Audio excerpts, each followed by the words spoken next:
హామీలైనా ఒక్క హామీకైనా నిధులు కేటాయిస్తారు. ఉదాహరణకు గిరిజన గూడాలు తండాల గ్రామ పంచాయతీలకు ప్రతి ఏటా సమ్మక్క సారక్క పథకం పేరుతో 25 లక్షల రూపాయలు ఇస్తామన్నారు.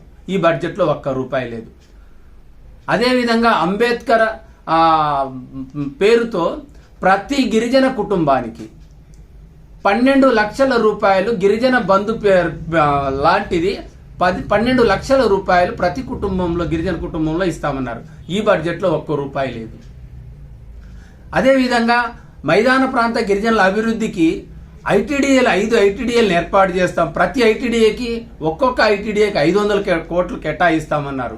ఈ బడ్జెట్లో ఐటీడీఏ ఊసే లేదు. మైదాన ప్రాంతంలో ఐటీడీఏలు ఏర్పాటు చేసే ఊసే లేదు.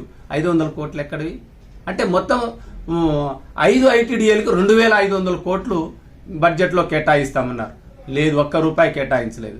అదేవిధంగా ఈ మన విద్యార్థుల పేరుతో 10వ తరగతి పాస్ అయితే 10,000 రూపాయలు, ఇంటర్ పాస్ అయితే 15,000 రూపాయలు, డిగ్రీ పాస్ అయితే 25,000, ఆ పైన 1,00,000, మొత్తం పీజీ ఎంఫిల్ చేస్తే 5 లక్షలు బడ్జెట్లో కేటాయిస్తామన్నారు.